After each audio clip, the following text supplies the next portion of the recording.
Hello, hello, hello. Good morning, good afternoon, depending on where you're coming from. And today we are delighted to, have our usual bi-weekly news roundup. But what is exciting is that we have somebody who is not in our time zone. And is the one really I will have to give a lot of emphasis. But the rest of us, the usual culprits, Chigundu, the CEO of Tukikube Media, and my brother Agaba, we are always here as usual. So friends, today we again meet to discuss what is happening in our country, in the East African region, in the entire world. As usual, we promise that we'll be there, but I want to apologize as usual that we didn't appear last week because of so many things here and there. But here we are. So without wasting time, allow me to introduce our panelists this morning, this afternoon. And I begin with my good friend, my good brother, my OB, I don't know what to call you, my brother. So today, we are delighted to have Apollo Tusime, who normally calls himself Prince, is the only Mochiga man who says he's a prince. And as far as I'm concerned, I know we don't have princes in Chigezu region or whatever, but he will tell us when he comes online. So Prince Apollo Tusime is a senior parliamentary reporter, a job he has done for 6 years, and he worked as a treasurer for the Parliamentary Press Association. He acted as, the latest one was the Secretary General until he quit court. I mean, Apollo is also one man I know who said, I have served enough. And he was, Apollo, karibuni, welcome. Can you greet our viewers or listeners this Sunday? Yeah, Godfrey, it's a pleasure. I send my greetings to our colleagues out there in the diaspora. We are still here in Kampala, Uganda, and we really appreciate your work. We are all aware that what you are doing is really adding 1, 2, 3 bricks onto the development of our country. We really appreciate everyone who is watching or listening or following. My name is Prince Apollo, and like you said, that we do not have princes in Chigezi. I am sure you all know that some kingdoms start. There is always the beginning. So I started my kingdom. I am the prince. When time comes, I will be king, and there will be a prince, and then there is always a beginning. You cannot say that the kingdoms you see today just started with the creation of the earth. So I am a prince. Don't dispute that. But anyway, I am a multimedia journalist. I have worked and practiced, Godfrey, since 2012. I moderate talk shows on radio and TV, and I have done that for since that time up to now. I still do it. I still moderate a show on Soul TV every Saturday, and I invite you tomorrow morning. I don't know if it will be morning across the board, but it runs at from 10 to midday. That is East African Standard Time. So you can follow that show, and I'm pleased and excited to be part of this conversation. Apollo, welcome. Maybe you didn't tell us the media house, because we'd want our followers, our viewers, to always follow your program, because we want to know what is happening back home. So which media station is that? The station is Salt TV. Salt TV. Salt as the salt we consume every day. when in our news, Salt TV, and Salt TV is on all platforms. You can download Salt Media app from the Google App Store or Apple App Store, and that is very convenient, especially for you people out there. While you're doing your work, you're driving or you're doing what, you can follow the programs on Salt TV, but also the recordings can be you can catch the recordings on YouTube. We stream live on YouTube. We stream live on X and on all media platforms. Even on DSTV, I don't think you people know anything about DSTV. I think you usually use cable TVs that side. But the Salt Media app is available. It is free. You can download it and follow those programs, especially on Saturday mornings. I mean, when I say mornings, it is Kampala time from 10 to midday.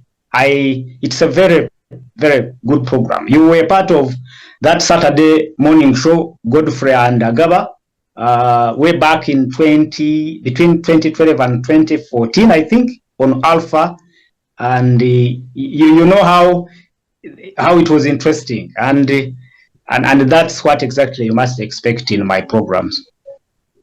Okay, Apollo, thank you very much. I want to remind you that I kept quiet because it's your first day on the show, but I will ask the CEO of Tukikube Media to send you an invoice to Salt Media because we've given enough time, enough advert.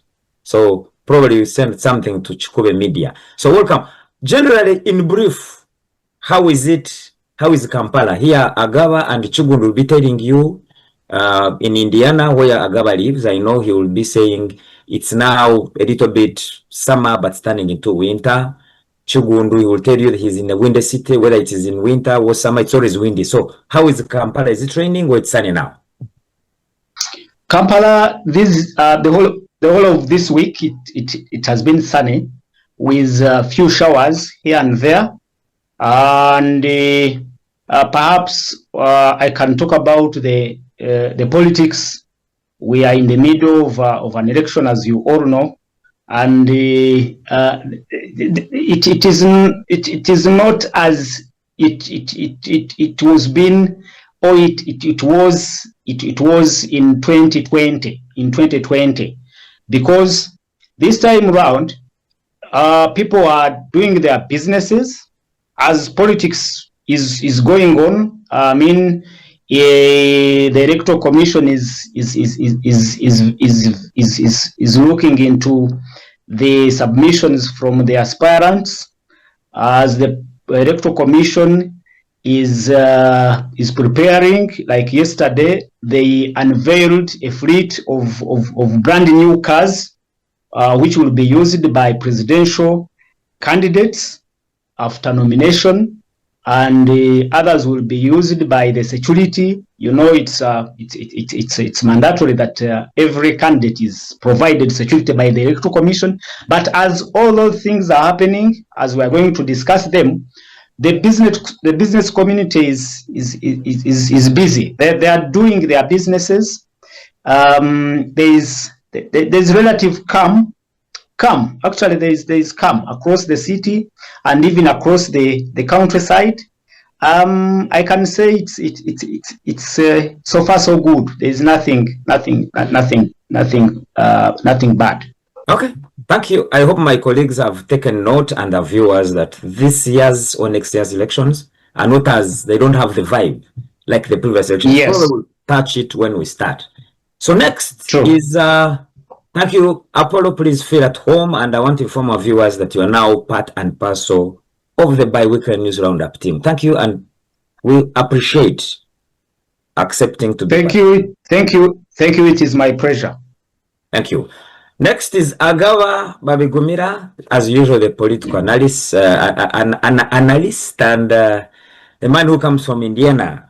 Agawa, please go ahead and salute our viewers and tell us how Indiana is and the political situation in Indiana.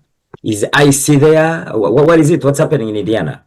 Thank you. Good morning, viewers. Good morning, good afternoon, wherever you're watching us from. We're again happy to, be here to share our views, opinions on what's happening around the globe. Like my host has said, I'm based in the Midwest, specifically Indiana. Indiana is still warm. I think this is the last week of warmth as we descend into our next season, which is a cold one. That's winter. As far as politics is concerned, state politics sometimes passes without us even knowing what's going on. The only one that I know that, in a way or the other affects us is the federal politics in the US, because the country runs off the federal government. States are how can I call them? They are sub-governments to the federal government. So what affects us mostly is the federal government, and I've not seen ICE in our community here. I think ICE is more focused on populated cities and where there is a big number of their target group of immigrants, because these are very conservative, mainly white communities. You don't find a lot of people there. They're very peaceful, towns.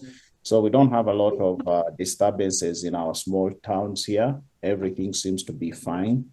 A few pockets of crime here and there, but that's expected anywhere in any community all over the world. So to a larger extent, we are very peaceful. We're not complaining in Indiana. That's what I would say. Okay. And I'm very happy to have Apple online as well. Apollo mentioned our program, which I really, really enjoyed back home, remember with you. And I wanted to also add to him that because of him, if he doesn't know, he created Herbert Brora because he gave him an opportunity and a platform. And that's how Herbert Brora became, I think, RDC. Now is going for MPship. So it was really a very good program, good platform that helped many of us in one or the other express our views, opinions to the world. Thank you once again, Apollo, for that opportunity when we're back in Uganda. Thank you, Agaba. You're welcome. Thank you so much, Agaba. Thank you so much, Agaba. I indeed appreciate that you actually, you and Godfrey and many others also being part of that program. You made me in one way or another, because it is that program, if you remember, we used to call it the Insiders.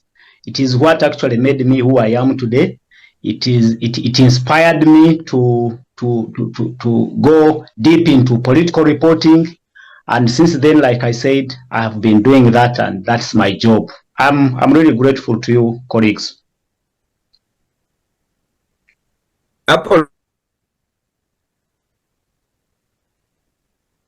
you're off. You've been cut.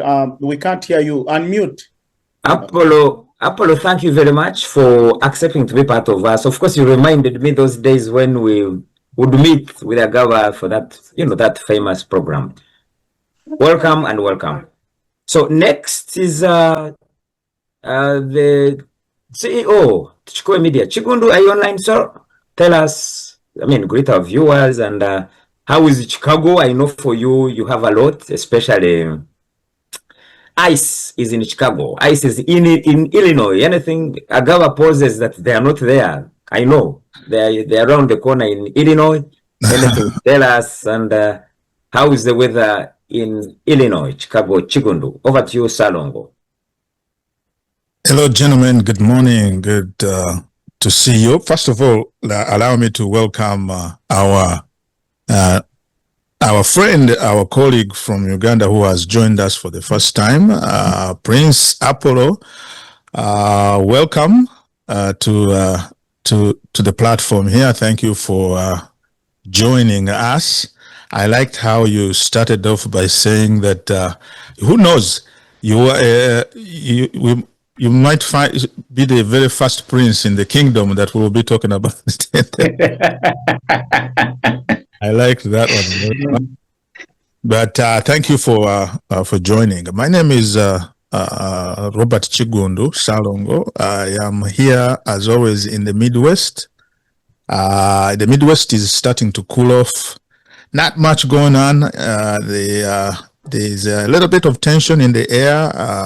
Trump has been trying to enforce the federal government onto the state. The state did not invite his intervention in any way, but he has attempted to impose himself. And of course, he ran into some resistance. The governor, and working with the mayor of the city of Chicago, came up with some tactics to slow him down, unleashed a fleet of trucks. You know, it snows here and we have to handle snow, and we have a fleet of trucks that spread salt all over the city.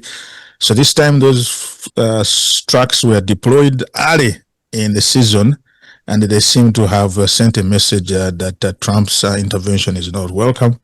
And I think he has now turned his sights onto Memphis, Tennessee. So we're starting to feel some relief from that. But other than that, we are looking at the leaves falling off the trees. Fall is here. Summer has been very busy, but we're looking to slow down come this cold winter season. But I am glad to be here, see you all, and welcome once again, Prince. Thank you so much. Thank you so much, Salongo. It's my pleasure being part of this group. Thank you. Chigundu, like you said, actually that has caught my attention. Have you noticed that this kind of invasion, I would look at it as an invasion because in American history, they never used the military on American soil against American citizens. But what is disturbing is these are democratic cities and mainly run by Black leaders. So, and we are seeing a lot of Black leaders being targeted. Some of them, it's outright revenge. Like if you look at New York prosecutor Letitia and many others from the Federal Reserve, and so what do you think is going on? And with this temperature, and I also saw you posting on your status about the censorship of this guy who presents the late night show. Is it Kimmel? What's his name? Jimmy Kimmel? Jimmy Kimmel, yeah. Something about it. I don't know what's going on as far as freedom of speech, expression is concerned in this country. Do you think it's sending a good signal to a country that is considered to be the global leader on almost all fronts, democracy, economy, leadership, and all that? I don't know what your opinion is on that. You know what? Like all of us, many around the country today, we're still in shock. Who knew that this kind of shakedown would happen? It would, in any way, for all intents and purposes, looks like some sort of a shakedown, where you have a president working through the regulator, the FCC, basically calling for the termination of a journalist on a media platform, and actually it does happen. It doesn't bode well for the amendment. Is that the Second Amendment, First Amendment? Correct me if I'm wrong. My coffee didn't kick in yet, but it is freedom of speech that we all have come to know is part and parcel of American society. It is never, at least in our lifetime, being this under attack. It's not good. Everybody should be concerned about it. And whoever can do something to speak up, push back against this should, because it is the very fundamental component of the democracy that we all admire, the rest of the world admires. If we are not able to speak freely, then how do we still call ourselves the land of the free? We will not be able to go around the world and call ourselves, as part of the land of the free. If you can't speak, you're not free. Actually, it's the foundation of democracy. Freedom of speech expression is the foundation of democracy. Once that collapses, then you're going to go into different kinds of governance that are not democratic. And what is funny, a certain set of people is allowed to speak freely the way they want, demean people, call people names, and all that. That's okay, that's fine. But when other people use that similar language, then these people are looked at as they are called names and all that. So even then, as much as you might want control, then be fair, because Americans are very decent people. They are very intelligent. They're highly educated. They understand. So you can't be telling this guy, don't do this, when you yourself, you're doing this, and actually you are the top of doing everything your government is fighting on the other side. On this side, you're the leader. Obama actually spoke I think he was in Virginia, and if you listen to his speech, he was straightforward, and it was a head-on on what is happening in the country. And may this young man who lost his life over senseless issues rest in peace. But when you look at when that incident happened, before we even knew who was responsible for that act, we saw already one side attacking everybody, branding them whatever they wanted to brand them. But the same people are now the same people causing people losing their jobs, causing censuring everybody, using the government machinery power to come after people who comment or say anything about the fallen guy. I agree, there is there should never be any kind of ideological disagreements that should cause anybody to lose their lives. If you can't keep up with the heat, there is always a simple saying, get out of the kitchen. So if anybody can't keep up with him and you don't agree with the ideals and you don't want to debate, just get out. But unfortunately, we, the older generation, are forgetting that our young people are very emotional. They are very sensitive to these issues. And I've always told people that people have to understand that young people are shaping their own world through globalization and social media, because young people are seeing things in real time on social media. So if I sit at the dining table and I'm telling this person that Godfrey Ochigundo Apollo is a bad person, but when they see you in public, you're really not a bad person, they interact with you, they're not going to believe me. Gone are the days when that happened, when people were misled, when there's misinformation. So these young people are beginning to change, whether we like it or not. We parents are not going to have a lot of control over them on who they interact with or how they see things or their perspective on global issues going forward, because technology has changed that. So I think it's important that regardless of your race or anything, you accept that fact, and we create a more conducive, friendly environment for them to, what we're going to leave behind for them than what is going on right now. This is right, this is wrong, these people are correct, these people are wrong. You cannot build communities or a country, make a country stronger or want to be the greatest when you're dividing people. You think a certain group of people is right, is better than, the other people. That's not greatness. Actually, that's weakness. Because our enemies as a country, like China, Russia, India, those are some of the powerful nations. Even Japan, that was a very strong ally of United States. In recent months, we've seen them mending relations with China. India for 7 years has not had any good relationships with China. But recently we saw them meeting up, and then also Putin. You call Putin your ally, but Putin is with the people you perceive to be competitors, because I don't want to believe China is an enemy or India an enemy of the United States. They are just economic competitors of United States. but the way everything is being handled, it's like we are galvanizing the other guys to become a stronger bloc, and they are quickly reshaping the world order because of the politics, our internal politics here.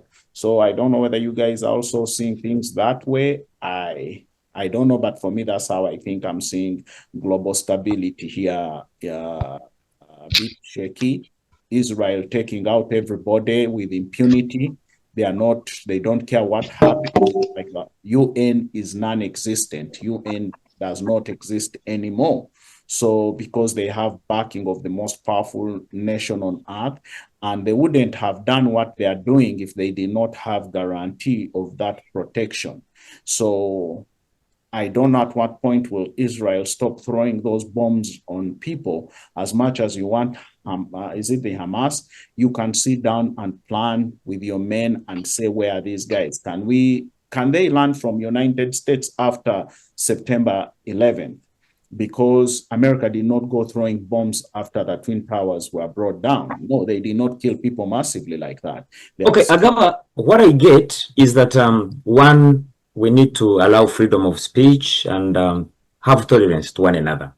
So I know we can talk about that until, cows come back home. But quickly, of course, we need to have our usual, the little news roundup.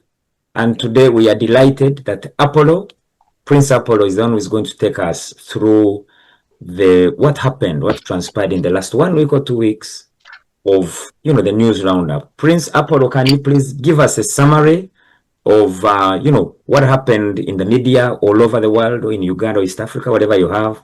And then the rest of us will chip in to see, what you've left out. Apollo, are you ready to share with us what's transpired in the news?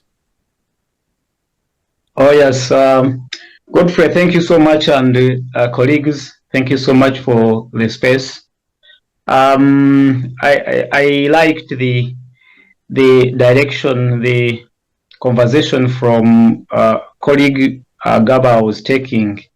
The last issue he hinted on, the genocide that is unfolding in Gaza. Yeah. It is something that should be a serious matter of concern to each one of us. And I am really, really passionate about it. I feel very, very concerned. I feel my heart bleeding looking at what is happening in Gaza. I don't know. I don't know whether there will be a time when this will end, and it is setting a precedent. My fear is that it is setting a precedent that now the powerful can easily decimate the weak and the vulnerable. I don't know how we will recover from this precedent that has been set, that just because Israel has the backing of the most powerful country on earth, and then they are doing whatever they must do, and it is saddening. Anyway, to take you through what I have seen in this week, the NUP vetting for parliamentary aspirants is something perhaps we can speak about. You will know that it is time for aspirants to prepare for the elections, and NUP, through its election management committee, started the process, and this process has been going on from the beginning of this week. And we've seen different aspirants from different regions, flocking the NUP headquarters at Kavule, presenting their papers and qualifications. But what perhaps I can pick out one or two from this process that is going on, it is the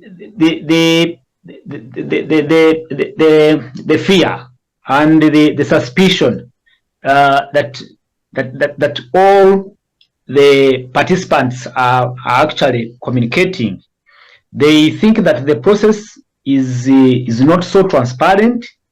They say that the process is biased. There is biased selection of some people. But again, the leadership says that's what they can afford, considering the current political environment in the country. That even if they had the funds to organize a democratic process like a Kamyufu, they say it may not be possible because their structures has been dismantled, and indeed the structures of NUP have been dismantled. Every time they try to organize and mobilize, then that's when the police and other security organs will have work to do. They will come out strongly. Apollo, we will come to that. I wanted you to give us a summary of what happened in the news. All right. Then we will come to that, but just give us a summary. I wanted, if you can have it in 5 minutes, because we have a topic to discuss. Okay, just quick. All right. Quick.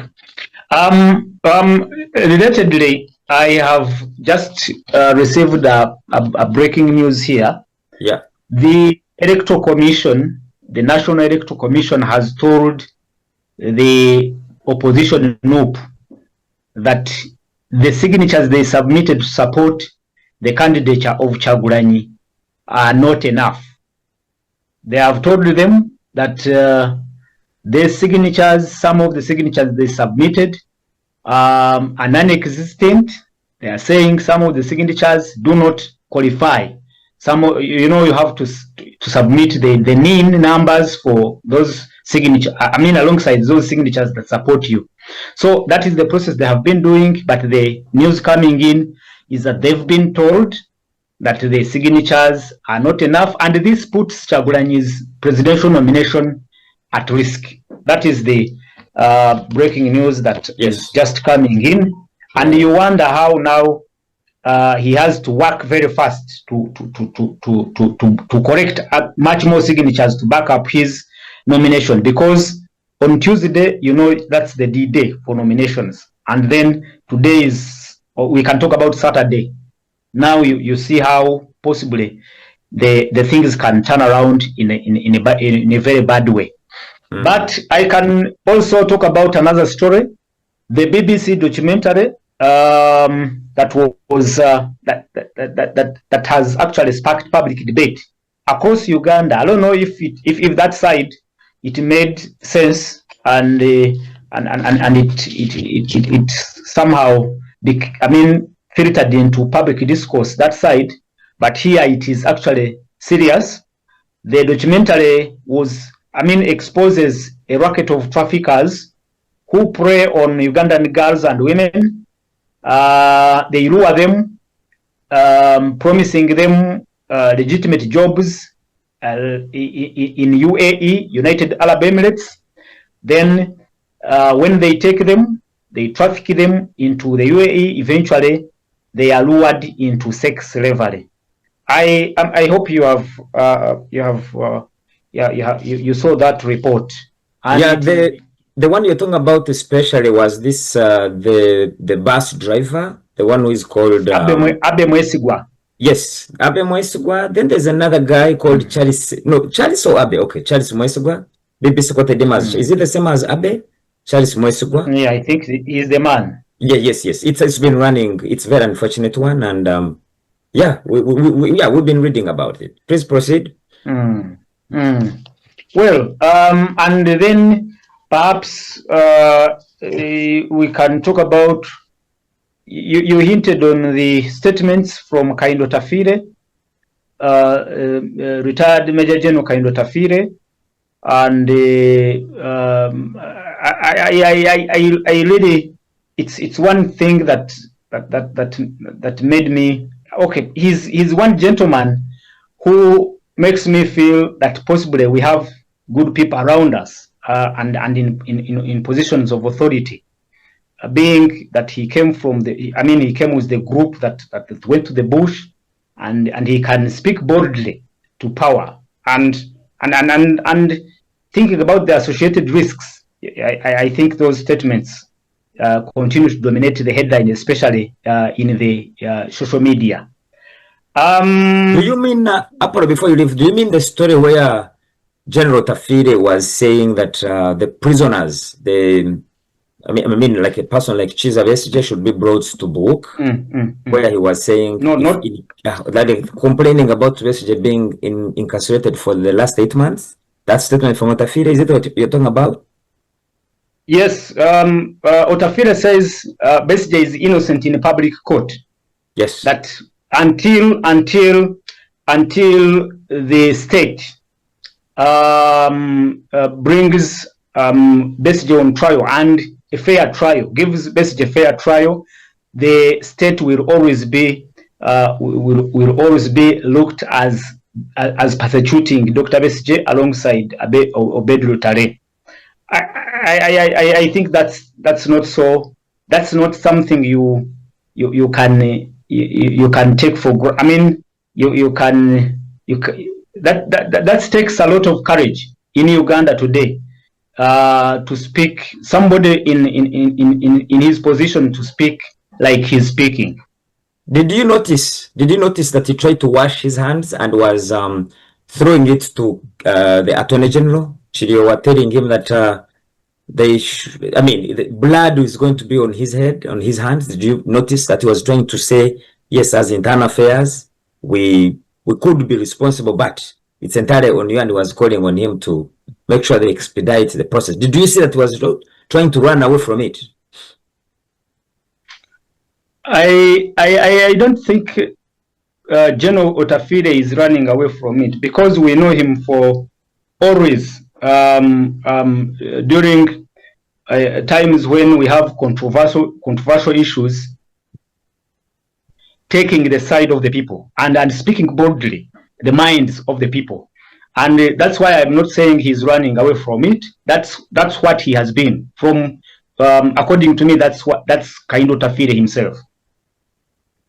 But fair enough.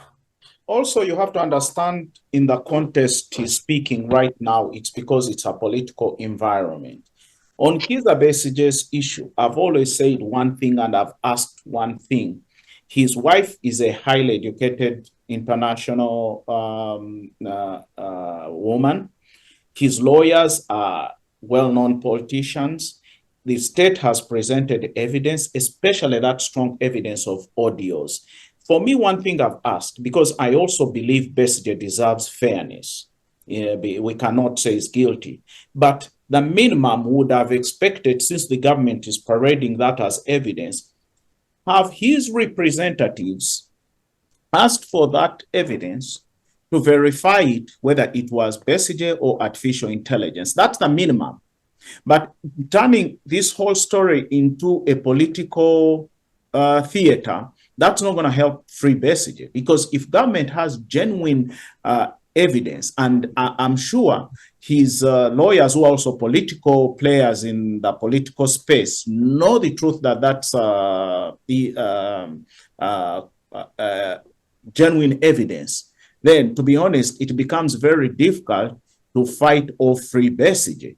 Because for me, I would have thought... Comrade Agaba. Yes. Comrade Agaba, for information, for information, that what you call evidence has never been presented anywhere. You know that during the days of the General Court Martial, Dr. Besigye, together with Obed Lutale, refused to take plea because they were insisting they were being presented in a wrong court. They refused, and actually, their lawyers petitioned the Constitutional Court on that matter, and eventually, that is how the Supreme Court later, the Constitutional Court later annulled. That's how the General Court Martial eventually was struck down and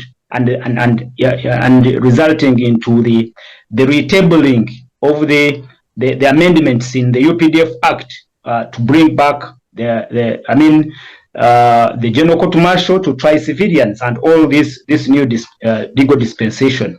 The evidence, what you call evidence, actually has never been presented anywhere. It was leaked. It was leaked. It was leaked to the media. It has never been presented anywhere because Dr. Besigye has never pleaded. He has never went into trial up to now.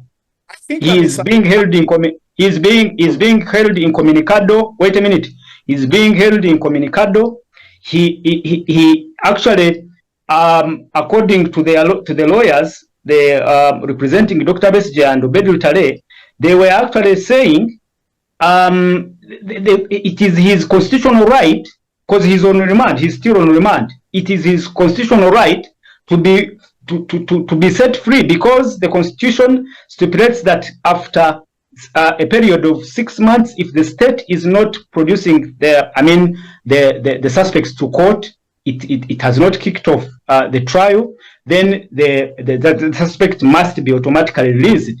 So I don't know why you're saying that there should be an opportunity for his lawyers to scrutinize the evidence, which has never been presented anywhere.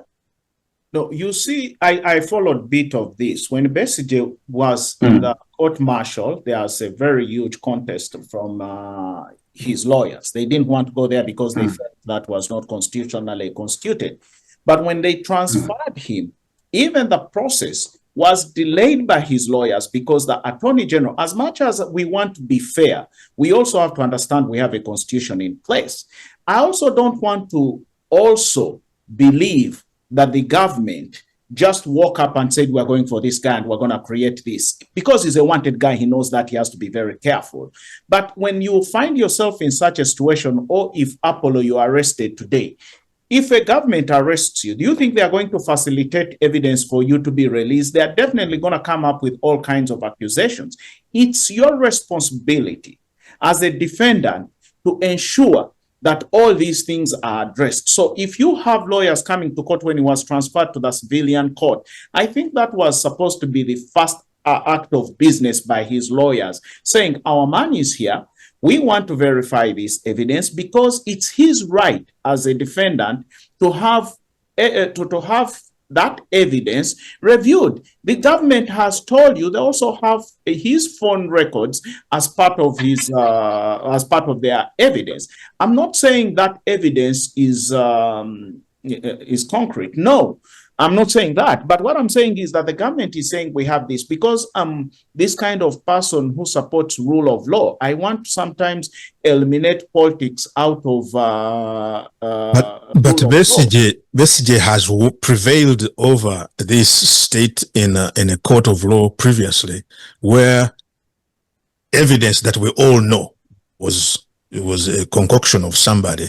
Exactly. Was presented. So if the state has not presented this as in a formal way to any court, it is out there. Andrew Mwenda is talking about it and he's claiming to be an expert about it, but it is not evidence until adduced in front of in a judicial process. Yeah, but you exactly see, that part is going to come when in court. That evidence will definitely come out. Definitely when they schedule for the hearing and all that. But now, you're saying that his lawyers should have addressed it. No, I've listened be addressing what is in the media. I've listened to his wife speak on recently on a few interviews. She's personally said she's spoken to the president a few times in her capacity as a Ugandan heading an international organization, and they also had a personal relationship. And they posed to her a question: have you brought up Besije in your conversation? She said yes, but she refused to divulge the conversation with the president about the husband. But what I'm trying to say is, like Maiga said at one time, I'm sorry, I'm quoting that, people are asking about the Kabaka's health, have blocked people and stuff like that. The Kabaka has a family. The Kabaka has closer friends than he is.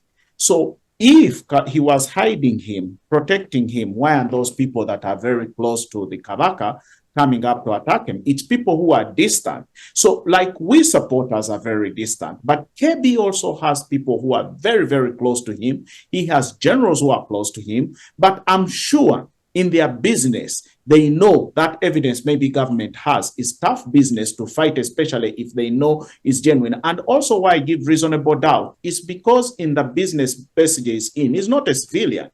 anything can happen. I'm not saying what they're accusing him of happened, but I'm saying anything can happen. But what we want is justice, and we also expect the government to open its. Well, just a minute. We don't expect the government to open its doors when they have this accusation and say, "Hey, walk free," because everything is considered. But Agaba, charge him. Comrade Agaba, don't take many months without a victim in court. Just what is stopping the state to kick off proceedings and present evidence, because now it is upon the state now to do what? To present evidence that he really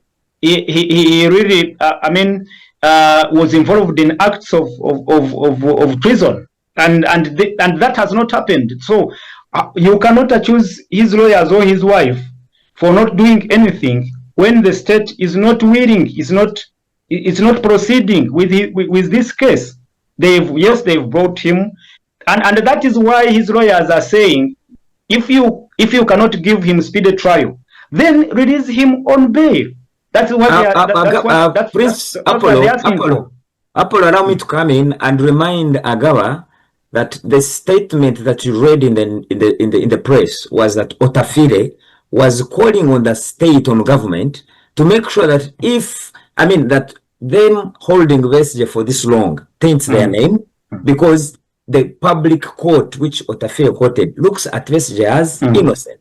So what we are going to do, gentlemen, we may not go into much because we can't finish.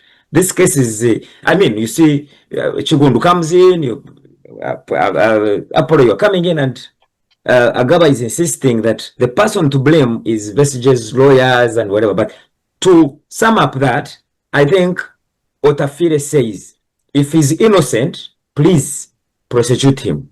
Otherwise, exactly. That was Otafire's message. As simple as that. But you know, is Otafire speaking from a statesman, sober mind, voice of reason in the room, or is he setting up a trap for others to think like now they can come out and speak against the state, anybody in the ranks, so that they can also face persecution? Is he really a voice of reason, or is he just part of the game, part of the act? As Prince Apollo says, Otafire is a man who speaks his mind. So we'll take it that he was speaking his mind, and let's see what happens. So okay, I just Googled something about that case.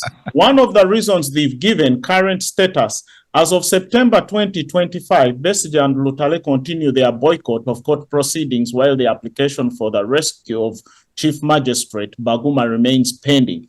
Yes, it's true there is political bias, I agree.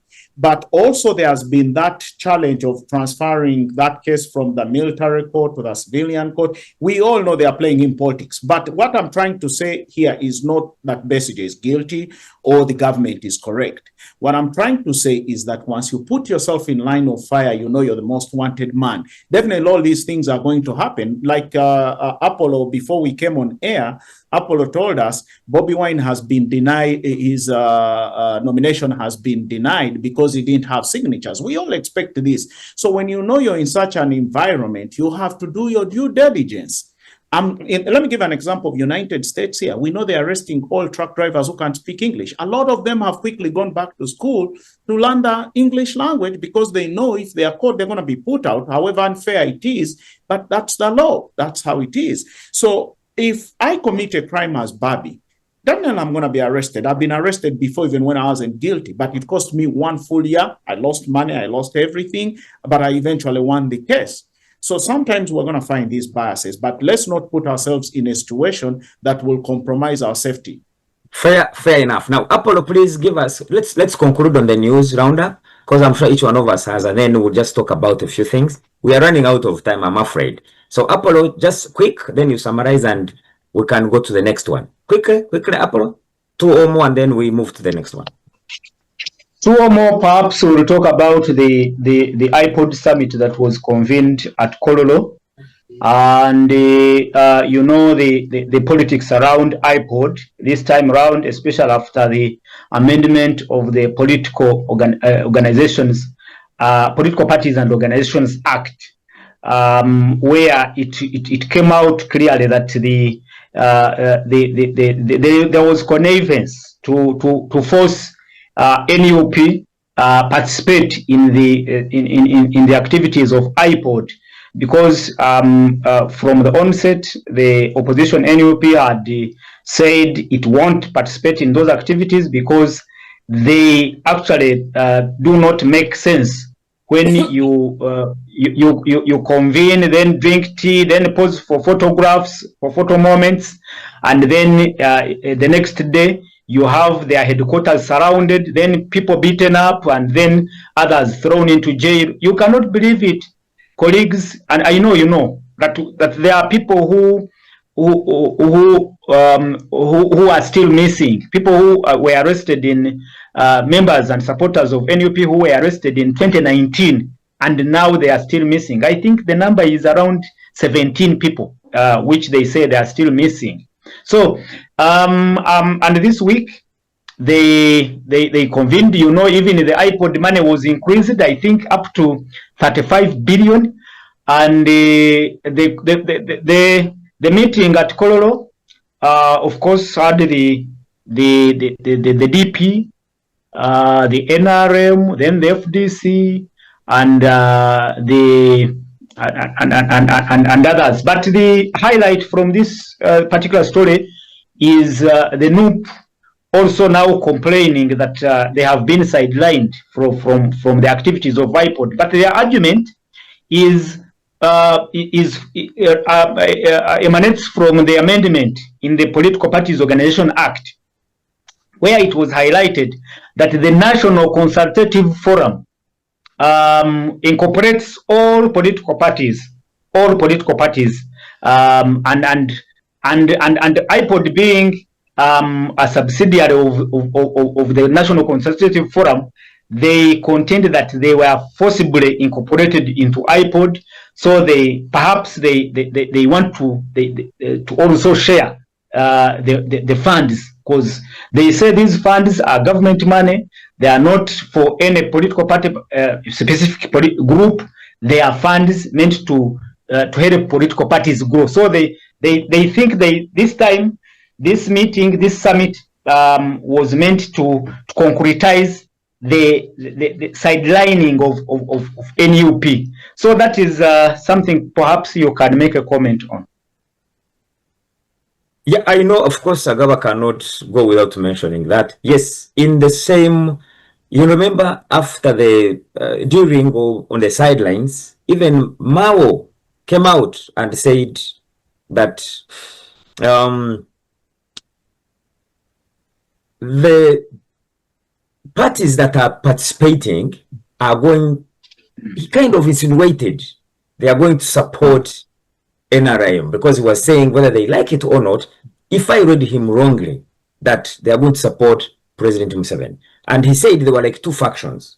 There was that iPod that has UPC, JEMA, DP, NRM, and I don't know which one I have forgotten, against the other two political parties, National Unity Platform and PPF. They are the ones that he mentioned. And I think ANT also. So those are the three that did not come out. And as Apollo says, now, NUP, of course, has a valid reason. NUP says they don't want to come in because of the way these things are done. And of course, also what caught my eye, as Apollo says, was when they said that His Excellency the President has accepted to take pictures with the delegates. So, okay, I can begin with Chigundo. Chigundo, on that topic, why do you think that probably NUP, PFF, and ANT don't want to be part of that? Yet the other political parties are saying, in order for us to be part of this and probably share the government cake, we must partake of this. What is your quick comment on that, Chigundo? Well, I don't know about PFF, but I know that the National Unity Platform has always insisted that this is not an engagement venue where they are showing up to discuss matters that will move the country forward. It is instead, according to them, becomes a lecturing ground where Mr. Museveni just speaks out lectures. So he's not really there to talk to them, engage with them, and find solutions. He's only there to lecture. That is the reason historically they have given that they would. So you also that until Mr. Museveni changes his approach to serious engagement with others who are competing against him, instead of lecturing to them and trying to suppress them, that he should be genuine and ready to compromise, listen to their views and their critical demand, which is that he should get off the stage. Otherwise, if he's just there to lecture, that then it is not. It's a futile effort. They're not there to just legitimize his regime. That's the reason that they give. So you also support NOP, PFF, and anti-not attending? Not that I suppose. You asked me to say why the reason they give for not wanting to be part of it. But for me, Chigundo, I think moving the country forward requires a lot of engagement wherever anyone can engage. If you're not there to engage and influence others, you miss an opportunity. So I think that they can always be there. They have made their assertion hard, and I think a lot of people listen, and we understand that they don't want to be lectured to, but they, I think, should show up, just like they chose to partake in these elections, because there are others who say, why are you wasting time engaging in elections? Okay? You're not... Yeah, but as Agaba comes in... It's a missed opportunity. So in my view, wherever they can, be there and engage. As Agaba comes in, I saw that each president of the party was given 3 minutes to address, to talk about, and they all carried delegations. So do you think really you give, you have such an expensive summit and then you give the presidents of the party 3 minutes? Really, was that fair enough? Was that sufficient?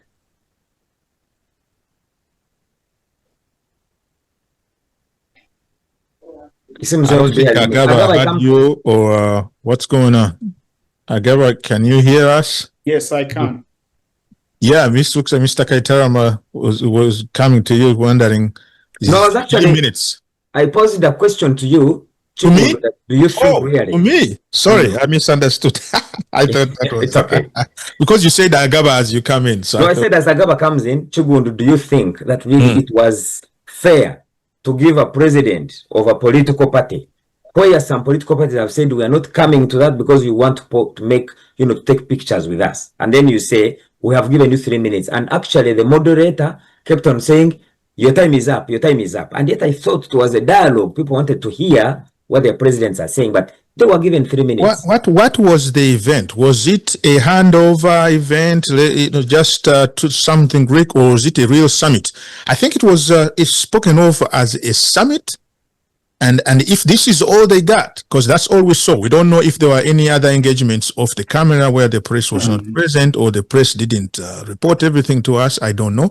But if this is all that they got, 3 minutes, that wasn't a summit, so to speak, and that satisfies the argument that the NUP guys make and others, that we are just here to listen to lectures. We're not here. Yeah, Agaba, I know. Before Agaba comes in. Yeah, okay. Before Agaba comes in, I think it is called a summit because it convenes the heads, the presidents of political parties. Well, they may come with their delegations, but it convenes the heads of political parties. So I think that's on the nomenclature. That's why it is called a summit. But from the program that was communicated to us, that I think you also saw, there wasn't time for even these presidents to have either a closed door meeting or what. It was all in camera, and what we saw is what actually happened. So I also think it was very unfair for these presidents to be presidents of political parties to only be given those few minutes. Okay. Yes, Agaba. This our friends were there. They took some good tea. They had fun, but when it came to presenting the issues, they only given 3 minutes. So the iPod.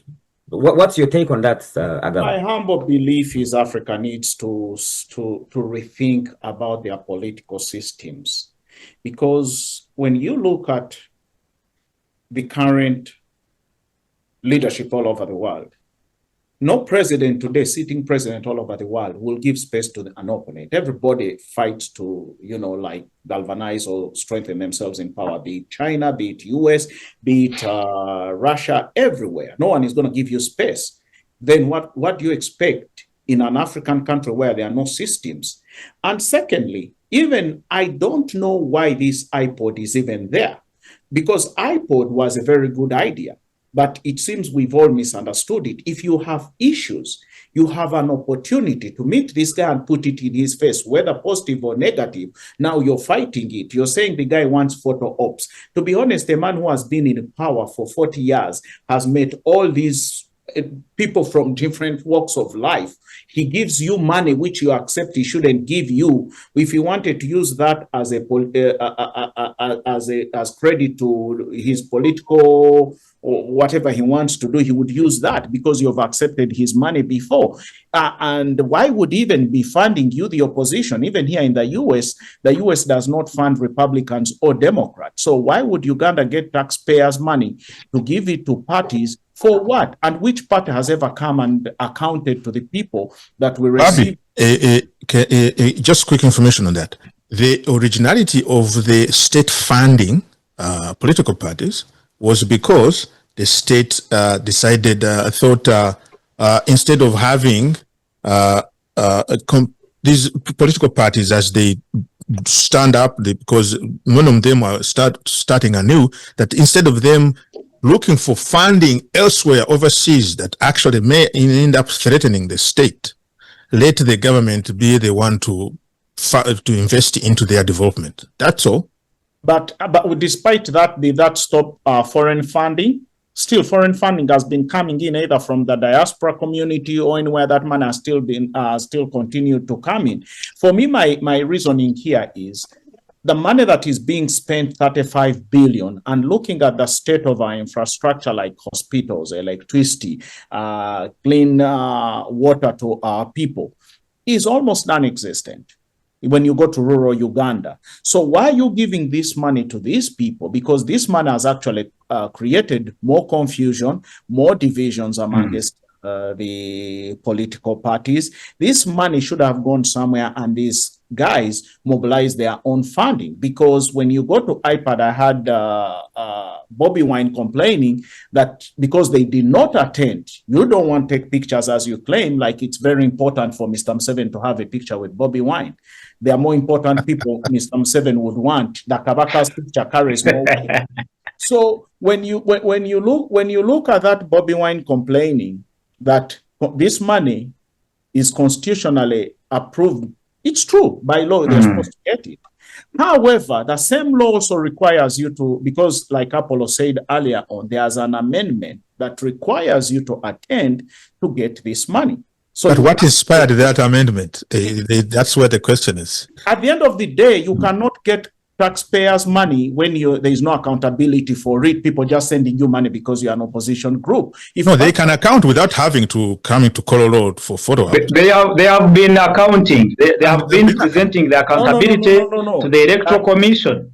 That was during elections because it's a requirement then. But if people are giving you their money, you have to sit down and say, guys, government gives us this money. We are paying these guys here. We have our prisoners. We are paying these lawyers. These are people that have been maybe released.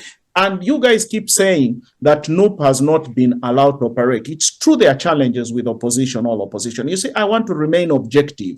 As much as we think Museveni has overstayed his welcome, he should leave. We need a newer guy, new energy and everything. But at the end of the day, I also look at the character of these parties.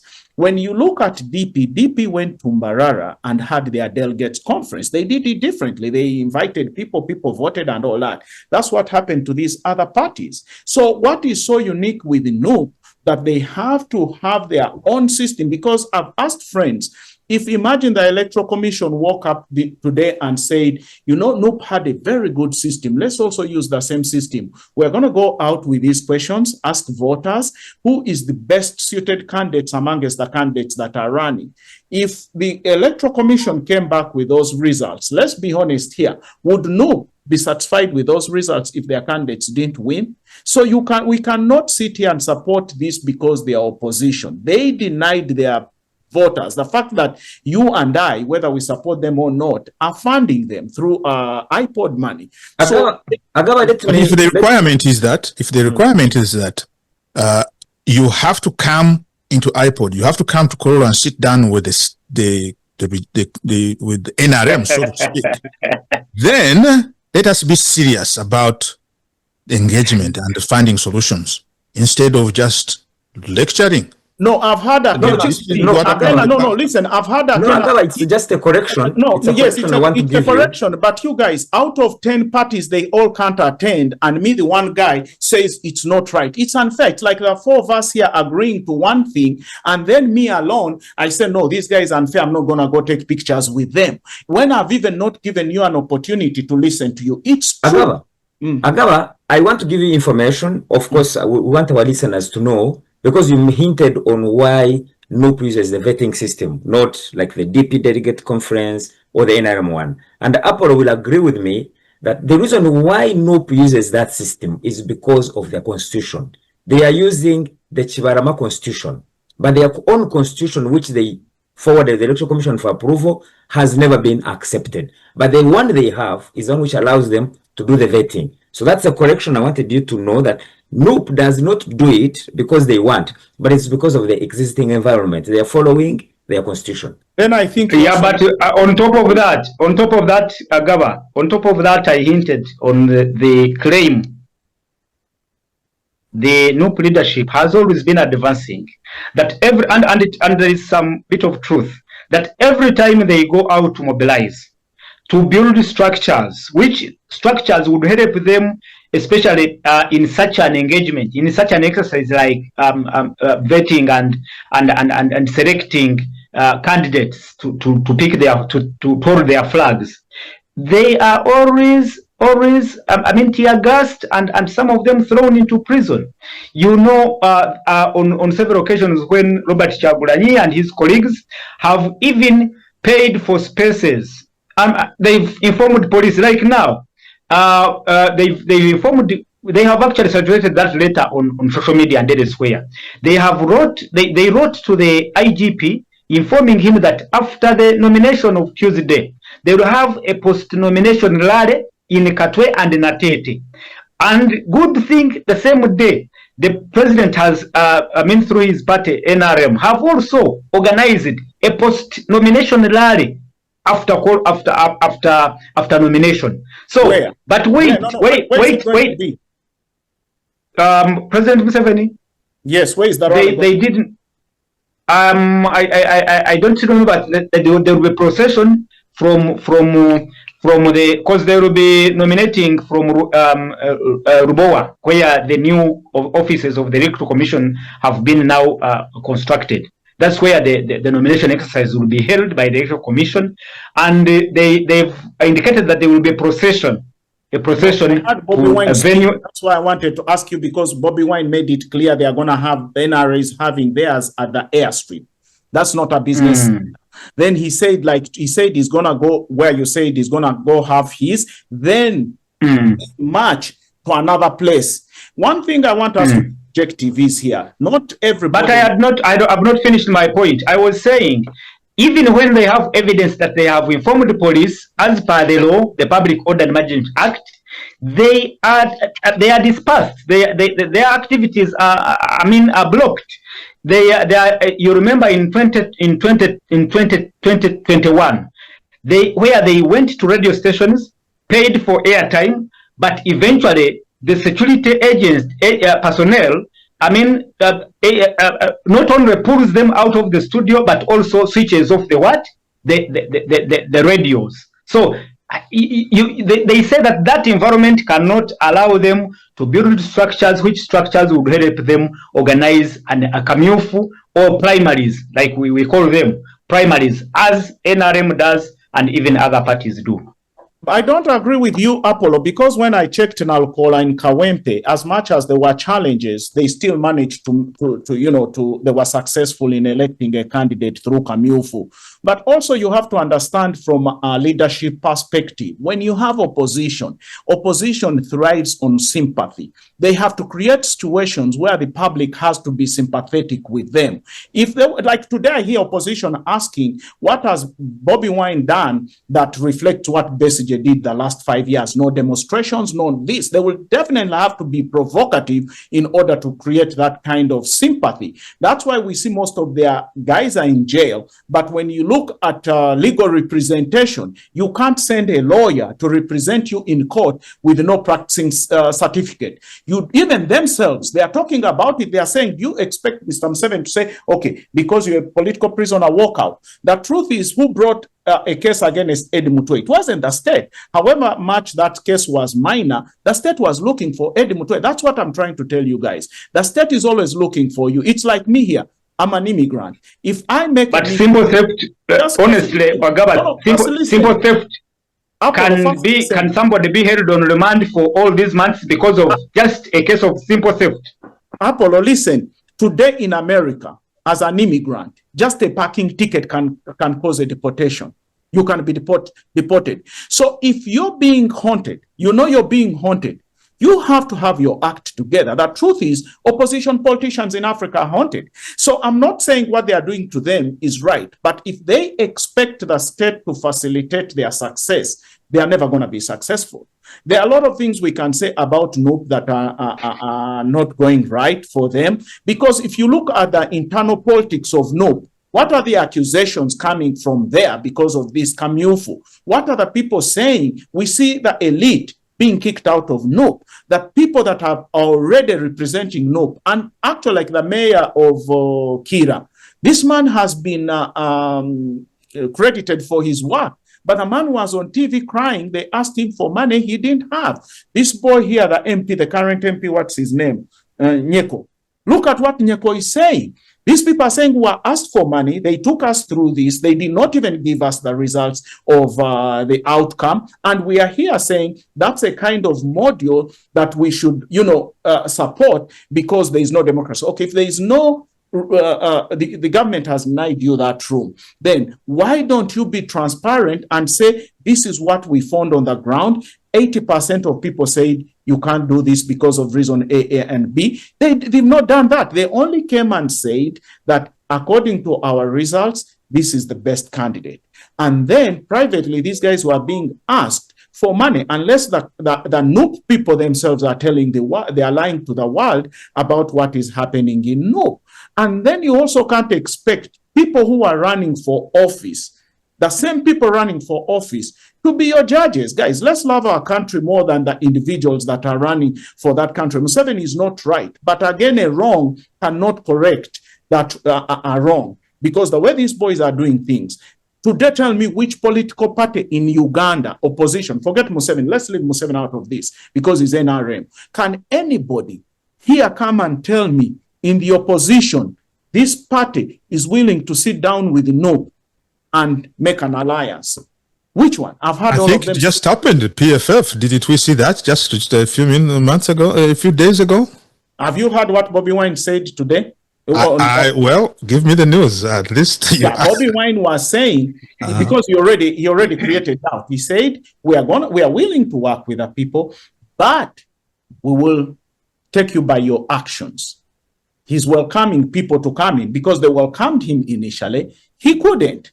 And as long as Bobby Wine is not the president, nobody else can. But you expect Mao or these PPF guys or Moon to coming in and saying, okay, Bobby Wine, you're going to be our president. Because if you can't agree on a mechanism to elect your leader as an alliance, already that's a failure.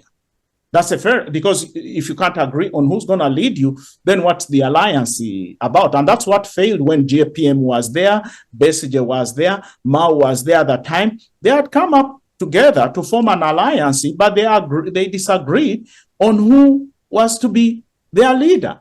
It fell apart. Yeah, that is always a problem. That is an African problem. Alliances, I'm not aware of a successful alliance in the recent past. So that's not just NUP or Mao alone. It's an African problem. Yeah, but you see, some of it is fermented by colleagues. When we talk of an alliance, if you have been listening to other political players, they say every political party is registered to compete for power.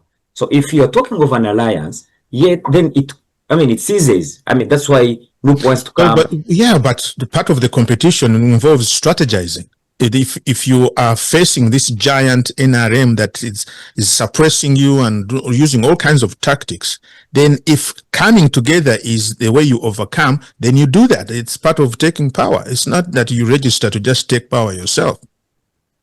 Yeah, but gentlemen, as we conclude, I mean, we can never finish. So I just wanted us to touch. Let me ask this, Godfrey, this one question to Apollo, between Apollo and Chigund, if they can highlight us, because for me, we are going into an election. Apollo, if you can try to highlight a few items or Chigundu on NUP's agenda for Uganda, if there is any kind of manifesto that they've put out there that this is what we intend to do for Uganda, because we are all running around Museveni again. But at the end of the day, when Museveni leaves, then what? That's what I want us to base on, because I'm not going to. I'll let my colleague Apollo tackle that one, but here's what I can say, because I discuss general democratic principles instead of discussing the agendas for the parties. Because there is none. Actually, thank you. You have really helped me. Agaba, I wanted to say, we are not going to crucify our journalist, Apollo, to give us the agenda for NUP. Godfrey. Yes. Godfrey, just a comment. I am not a spokesperson of the NUP. But at least I've reported and I've witnessed their events where they present alternative policies through their leaders of opposition in parliament. The other time when it was Martha Simpuga, at every beginning of a session of parliament, they present an alternative policy statement.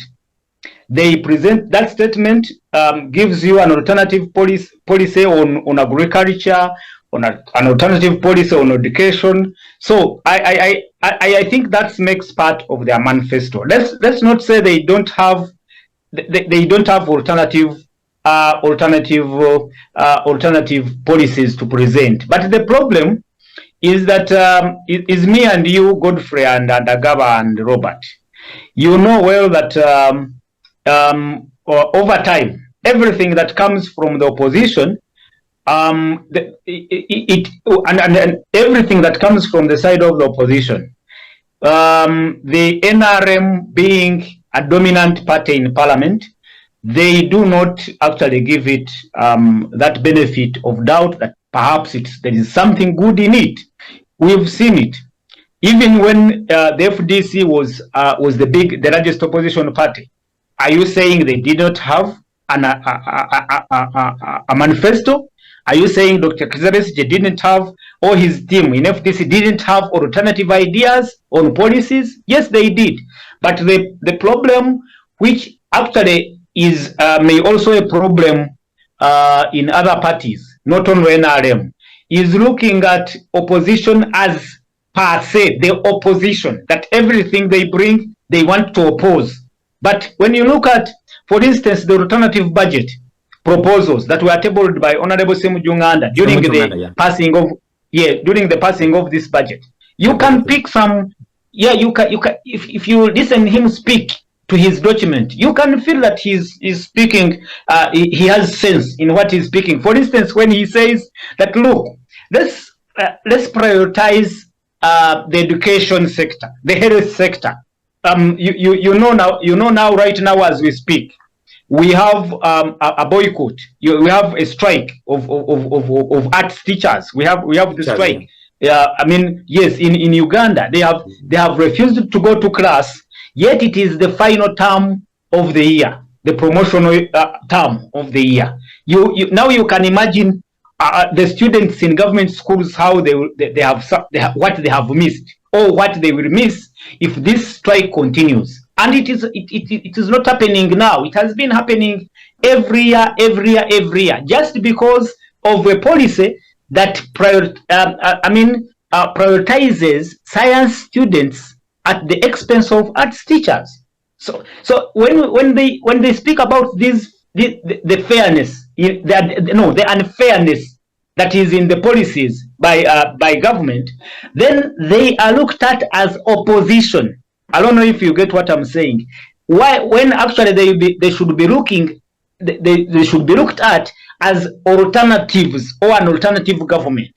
And it has been a problem for so long. So I don't believe that they don't have alternative policies. They have them, but at times those alternative policies are ignored because they are looked at as being as opposition, not as alternatives. It's good you mentioned Uganda. Uganda would benefit the opposition if they had an alliance. We are talking about no. Uganda has been very effective in parliament, like Sereko, Mohammed Sereko. Those two, I like those two leaders. Now Sereko is in opposition, but for me, what about Mwanga Chivumbi? What about Mwanga Chivumbi? No, Mwanga Chivumbi is not a serious guy. You say a person who's not principled. For me, I think if you a selfish person, then I never want to associate with you a lot. It's like Namboze asking me Namboze. You see, our politics has a lot of talking. There isn't action. But then I also listen to people who talk with good ideas. I've been listening recently to Nsereko. I think as much as his new party is small, but him as an individual, he talks about things that could really help people if they were implemented. I like that, and I don't know why he didn't come back for Kampala. But that put aside, my question is to us Ugandans, as much as we want change in Uganda, what quality of leaders do we want? You know, because being popular does not make you a competent leader. That's one thing we have to first all agree. Then secondly, our failure as a country, I think his mindset is attitude. Whether Museveni goes today and leaves power, if we have the same mindset, the same attitude, we will still be in the same place we're in today. What is killing us is things like nepotism. Nepotism has created incompetence. People who are not qualified to be in these positions. People are not well trained. Who you know, corruption, which eats into the fabric of our communities, has also caused us problems. You can't today get a job without bribing. A girl can't get a job without being used. These are some of the, we've had them even in opposition, where it's public knowledge that these girls are being used by those opposition leaders in order to benefit from those positions. So unless as a country and a people, we address these social challenges, it doesn't matter who we put in the at the top of the country. We have to identify people who are highly qualified, people who are tested, and with a good moral standing. Gentlemen, I'm afraid that we may not finish this show, and you know, today we had a new guy, Apollo, so it has taken longer than the usual. With your indulgence, you know, we wanted to talk about the Dubai story. There were many things we wanted to talk about today, but because of the topics now, iPod and the breaking news, just maybe to remind our viewers, the breaking news that, you know, Bobi Wine's bid is at risk. It's of the concern, as all the panelists really believe in, that if the signatures that the NUP team submitted were not, you know, sufficient, it's something that is to worry our country. So we pray that, you know, it's because the Electoral Commission says that they're doing everything possible to make sure that everything is okay. So let's pray. But I just want each one of you a minute or so we conclude, and then we meet next week. Otherwise, we had so much to give, but time could not allow. You know, having Babi, Apollo, Chigun on the show is not something you can have 1 hour. We need like 10 hours. I mean, let me poke the bear. Ssaabasajja wangaale today we Chigundu, your parting shot. My parting shot. Today you were overwhelmed by the journalists, so your parting shot. Yes, it is. I'm very excited about this addition of Prince Apollo. So, Prince, you may not have to struggle to stand call up. himself self-made Prince Apollo. I mean, we in Uganda welcome everybody. So you may not have to do a lot of work starting up your own thing. Sebo jangu tujja kuwa omutuba tandikirawo mu Uganda. Prince Apollo oyo Chigundu speaking is omumyuka w'omubaka wano America. As I part real quick, you're running out of time. Agaba, I saw a story of an entrepreneur out of Indiana who was fleeced of about $30,000 trying to buy matoke in Kampala, Uganda. I don't. Wow. Yeah. Oh. Wow. Yeah. He's a proprietor of an African store there in Indiana. Let me see if I can find that story real quick. So as he finds it, what is Agaba doing? Can't you just get this person and just supply matoke? Why do these people? First of all, what does that mean? Are we failing for us? Because if these people travel all the way to go to Uganda and start engaging other people down there, trying to procure stuff that we could easily supply themselves. I think to me that was stunning. It's the director. The story was produced by the Monitor. The director of a business called let me see. The business is called Rachel African Market LLC. That is the business is located in Indianapolis. Now it might be too far away from where you are. Like 3 hours down. Yeah, that's 3 hours. Yeah, but this person was fleeced 30,000. wow. Shabani, Nzabandora was the one who conned him 30,000. But he's in Uganda trying to procure matoke. I was like, oh my God. I think we should be able to do. We're not informing these people that we are here and we could help them instead of them going down there and being fleeced. I will ask Agaba not to reply, but to make sure that he finds out. And you see, next time we come, we need an answer from him. Apollo, 1 minute, then we can conclude. Anything you want to share with us, Apollo? 1 minute. No, I'm really excited. It's a pleasure joining you guys out there. And I'll be looking forward to many more engagements of this nature. I had a very sad moment in this week. Mr. Chigundu Robert, there was an audition, and this video is circulating. I don't know if you can find it. There was an audition in Central Region for Miss Uganda Central Region, and a young lady showed up, and he happened to be not from the region, not a Muganda, if I may say it, not a Muganda, but from the Central Region.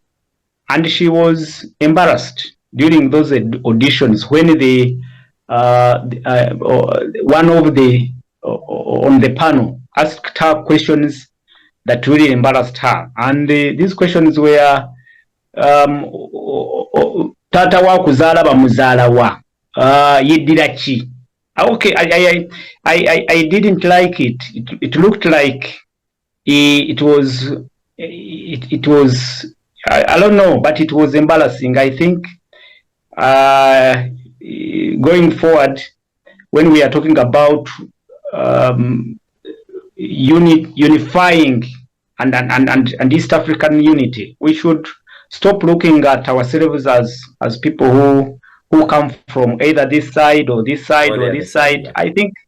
Yeah. I think you people who have lived there, you know what it means, discrimination means, and what everything that has a sentiment of discrimination. It looked so bad. Thank you so much. I think I saw it. Story. That's the same. Is it? I saw it. It is unfortunate. I don't know who the organizers are. It looks like a serious national platform. I don't know who the organizers are, but I saw it. I felt the same way. I can tell you, as Omukungu Wakabaka, that for us, we, and I don't speak for the kingdom. I speak as as me. That is despicable. I don't know who was doing that. Central, the competition, the way they set it up, they said Central Region. Central Region, not Uganda. Not Buganda. So they were completely mistaken. In the case for us, Buganda is a nation. It's a much bigger thing, and we've labored to speak to that. And I think our stance on that is very well known. We just in the Luchiko, where I sit, we have non-Baganda sitting in that Luchiko. Nobody true. But whoever was done that was wrong. Okay. So Agaba, thank you. 1 minute, Agaba, and then we can meet next time. Just 1 minute. I'm just going to go back to what I said, what we want for our country. I think IPOD is a starting point where we have to come together looking at the age of our president. He doesn't have long whether he gets re-elected. We are in that transition period. As a country, I think we have to seriously come together and start talking about the future of our country. None of us, whether opposition, whether Museveni, cannot choose for all of us because we all have different views. I think that's the only way forward for every stakeholder today to come together on table and start talking about the new Uganda and the Uganda we want for us and our children.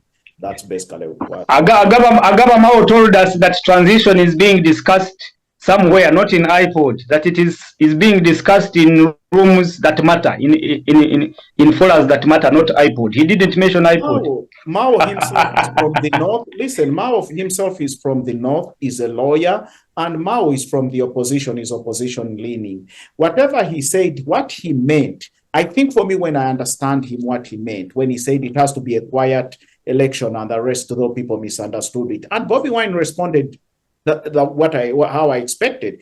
He said, we are going to talk, we are going to shout, we are going to yell. What Mao meant, what I would also say, I wouldn't want to see innocent lives lost. Don't start coming in the streets to provoke people because you want sympathy. You want to provoke police. We all know the three of us who live in the United States. If a police officer just tells you stop and you continue, you're going to be shot if you're not careful. But in Uganda, you see police, you see civilians holding policemen or soldiers by the collar, kicking them. A person has a gun, is even not shooting you. And then you're saying you're being harassed. I've seen that. So Apollo, I know you're on the ground, but at the end of the day, you as journalists, things are not good. We know there is no democracy. That's the truth. But you have to encourage young people, if they have no means to displace this government, let them remain calm. What we are encouraging here as grown-ups, as parents, is safety for our people. Let them demonstrate peacefully. Let them go out and exercise their rights in a very respectful and peaceful way. That's all I would encourage. Okay. And that's what, gentlemen, I know, as I say, Ahinda Otafile says, make us change course. Exactly. That's all. It's not everybody to be violent. They have to be assertive. Make us change course. Allow me to thank the CEO for Tukikube Media, Salongo Chigundo, for this space. We don't take that for granted. Agaba, the panelist, the usual man. It's not something that we take for granted. Thank you for being there. And for you, Prince Apollo, today is the beginning. So it has taken long, our viewers. Next time we shall improve. So, me, Kaitara, my good friend, we've been with Prince Apollo all the way from Kampala, Uganda, Agaba from Indiana, Chigundu from Masekati ga America, and Omukungu wa Sabasaja. So thank you so much. Bye-bye. See you next time. Bye-bye. Bye-bye. Awangari.